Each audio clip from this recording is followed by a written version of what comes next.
अपने घर में प्रिया प्रीतम को विराजमान कर लो, अपनी कुटिया में, अपने आराध्य देव की, अपने आचार्य चरण की छवि विराजमान करना, उनका नाम विराजमान करना, उनका श्री विग्रह विराजमान करना, ये सब उन्हीं की सेवा के अंतर्गत है।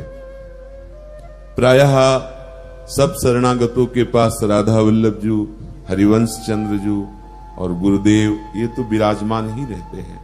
कोई कोई भाग्यशाली भाव में भरे जन नाम विराजमान करते हैं, राधा नाम, राधा वल्लभ नाम, राधे राधे बोलते रहे बराबर है, और बाबा जी के प्रवचन को नाम आगे बढ़ाते रहे, बराबर सुनते रहे, राधे राधे। घर में अपने विराजमान, अपनी कुटिया में विराजमान, और उनमें अत्यंत आसक्ति करके सेवा भावना।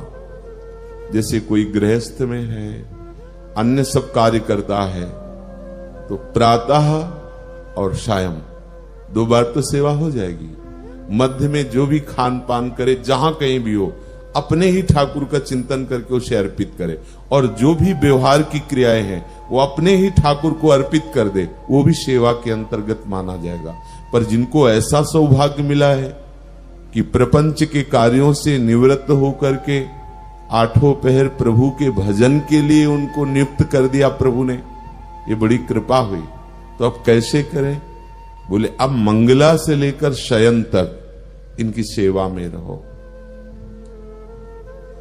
तांबूलम क्वचिदर पयामी,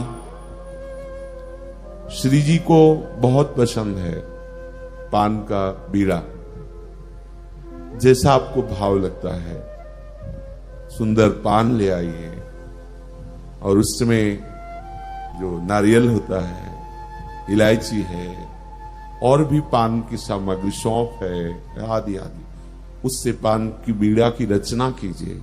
और जब आप श्री जी को भोग लगाते हैं, आचमन करा देते हैं, तब पान पाइए।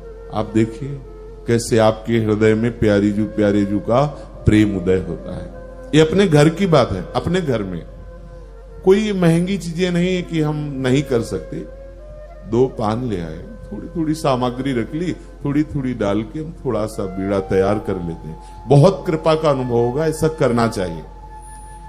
चरणों संवाहयामी, जब हम श्री जी को जगाते हैं मंगला में, तो सबसे पहला कार्य होता है कि श्री स्वामिनी जी को जगाने के पहले हम जगते हैं अंदर से, और हम अपने को ये भावना करें कि हम श्री किशोरी जी की दासी हैं, हम किशोरी जी की सखी।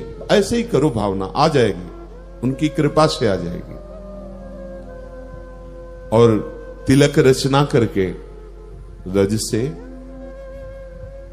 प्यारी जी के समीप पहुंचे, और शयन की भावना तो किया ही होगा जब शयन कराया होगा, तो जगाने की भावना में हम ऐसे ही आंख मूंदते हैं और भावना करते हैं कि गोरे सांवले चरणार बिंदु को हम धीरे धीरे दबा रहे हैं। ये अपने घर की सेवा की बात कह रहे महाप्रभु। अपनी जो कुटिया में छोटे से सिंहासन में जो ठाकुर जी प्रिया जी विराजमान, उनको ऐसे धीरे धीरे धीरे आप एक दिन देखना, आपको अनुभव में आने लगेगा कि आप श्री चरणों का स्पर्श प्राप्त कर रहे हैं। थोड़ी तन्मयता हो, रोज ऐसा करो। मंगला में जगाने के समय पहले श्री चरणों को ऐसे चापते हुए मंत्र जपो या पद गायन करो। मंगला के पद है, पद गायन करो, धीरे धीरे चरण चाप रहे।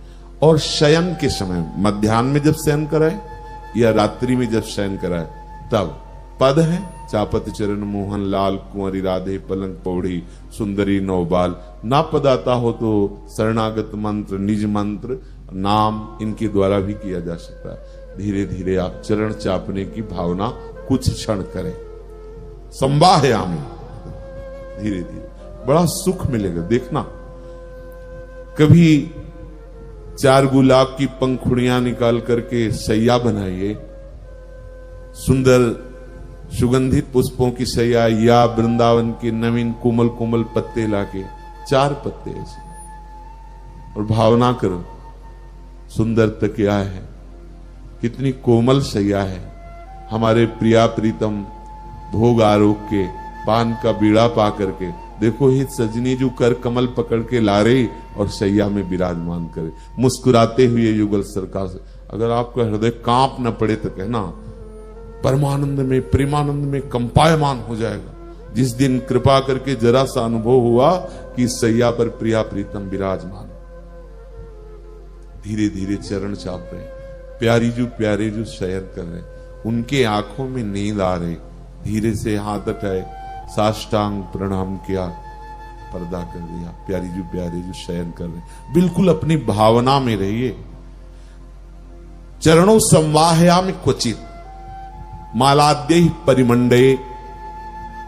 वृंदावन में यदि आपके पास पुष्प चयन करने का ऐसा कोई विधान नहीं, कोई बगीचा नहीं कुछ, तो आप पुष्प ले आइए, 2 4 10 पुष्प एकत्रित कर लीजिए।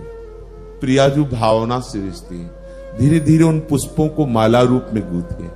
हमारे राधा वल्लभ लाल जू में तो संपूर्ण आभूषण इस समय पुष्पों के ही बनते, फूलों का बंगला बनता है। अपनी भावना से अपनी भावना पूर्ण करनी है। आपको लगता है हमारे पास पैसे नहीं, पुष्प लेने की कोई व्यवस्था नहीं, तो अभी हैं लताएं वृंदावन में, कोमल कोमल पत्ते ले आइए और उनका माला बना लीजिए। और भावना से अपने युगल सरकार, चाहे वो नाम रूप में विराजमान हो, चाहे वो छवि रूप में विराजमान हो, स्वयं बना करके पहनाए। खरीद के ला के पहनाना और स्वयं बना करके पहनाना बड़ा अंतर हो जाता है। वो बड़े भाग्यशाली जन हैं जो स्वयं अपने हाथ से श्री जी की सेवा करते हैं, स्वयं माला बनाई और श्री जी को अर्पित कर दी। मालाद्य ही परिमंडे। और कितना सौभाग्य हो यदि 2 4 राय बेल के पौधे गमले में लगा के आप अपने यहां रख लो। हम अपने लिए सेवा के लिए तो कर ही सकते हैं ना। छोटा सा भी फ्लैट है या कमरा है तो हम गमलों में श्री जी की सेवा के लिए 4 अगर राय बेल रख लेंगे, उसमें 10 कलियां आएंगी, तो उससे तो हम श्री जी का श्रृंगार बना ही सकते हैं। एक छोटी सी माला बनाई, राधा नाम में पहना दी, बहुत बड़ा श्रृंगार हो गया। राई के सम भजन को मानत मेरु समान, ये हमारी लाडली जी का स्वभाव है। सच्ची माने सच्ची। अगर एक कली भी आप श्री जी के चरणों में भाव से अर्पित करेंगे ना, तो श्री जी ऐसा मानेंगे मानो आपने फूलों का पहाड़ अर्पित कर दिया। राई बहुत छोटा दाना होता है, मतलब बहुत छोटे भजन को हमारी लाडली जी सुमेरु के समान मानती हैं। ऐसा हमें कब सौभाग्य मिलेगा कि हम भाव में भर करके पुष्प और कलियों की सुंदर आभूषण और माला बनाकर अपने स्वामी जी को अर्पित करूंगी। और क्वचित हो संबीजयामि क्वचित।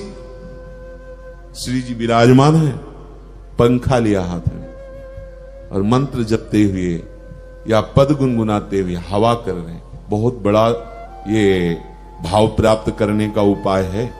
इसे ऐसे मत मान लेना गौड़ बात। आचार्य चरण कह रहे हैं एक पंखा रखिए, उसे श्रृंगारित कीजिए। अगर अर्थव्यवस्था हो थोड़ा इत्र उसमें लगा दीजिए, सुगंधित वायु, और फिर ऐसे नाम सेवा या छवि सेवा को बैठ करके ऐसे दर्शन करते हुए पंखा, आप देखना एक दिन रोने लगोगे, ऐसा प्रेम उदय होगा। ये पक्की बात, जो आपको बहुत छोटी बातें लग रही हैं, इन्हीं से महाप्रेम उदय हो जाता है। पंखा करते करते कभी आपके अंदर ऐसी दैन्यता आ गई कि लाडली जी इतने दिन हो गए सेवा करते, एक झलक तो दे दो। आर्त भाव आने लगेगा, रोना आने लगेगा। श्री जी कभी तो ये बता दो कि ये सेवा आपको कैसी लगी, कोई त्रुटि तो नहीं हो रही। धीरे धीरे आप बात करने लगेंगे। ये भाव की बातें हैं। तो कभी संबीजयामी, सुंदर पंखे से हम आप युगल सरकार को वायु सेवा करें, करना चाहिए। सेवा सौंज में जो आपके घर में ठाकुर जी विराजमान हैं, एक मोर पंख का और एक पंखा और एक चंवर, छोटा सा ही सही, वो सेवा के लिए होना। अगर चंवर आदि के लिए अर्थ नहीं तो 2 मोर पंख, उन्हीं को अमनिया करके ऐसे बात, उतने से ही राजी हो जाए। बहुत, ये तो भावोत्सवेन भजताम रस काम। अच्छा नहीं है तो वृंदावन के वृक्ष का एक कोई लच्छा ले लिया और उसी से ऐसे करोगे, रीझ जाएंगे हमारी लाडली जी। संबीजयामि क्वचित कर्पूरादि सुवासितम, सुंदर ऋतु के अनुसार जल, सर्दी है तो गुनगुना जल, हल्का सा जो बहुत सुखद लगे, गर्मी है तो सुराही आदि का रखा हुआ शीतल जल, थोड़ा सा कर्पूर डाल देते हैं जिससे गर्मी है, और थोड़ा सा गुलाब जल मिश्रित कर देते हैं, सुगंधित स्वादिष्ट जल अपनी प्यारे जू को पिलाते हैं। भाव का खेल। अगर ये सब कुछ नहीं है तो जल ही, ऋतु के अनुकूल जल लेकर के प्यारे जू को पिला। ये तो आप कभी भी कर सकते हैं, ऐसा नहीं कि भोग के समय जल पधरा, ये तो कभी भी मन आया पात्र में जल लिया और अर्पित किया, पवा रहे हैं, श्री जी को जल पवा रहे हैं। कर्पूरादि सुवासितम क्वच पुनः सुस्वादु चाम्भोमृतम। हम भावना करें कि ये जो हम जल अर्पित कर रहे हैं अमृत तुल्य है। देखो कैसे प्यारी जू पान कर रहे हैं, पहले प्यारी जू ने पान किया, फिर देखो लाल जू पान कर रहे हैं। कितने सुख की बात हमारे द्वारा अर्पित पाते हैं।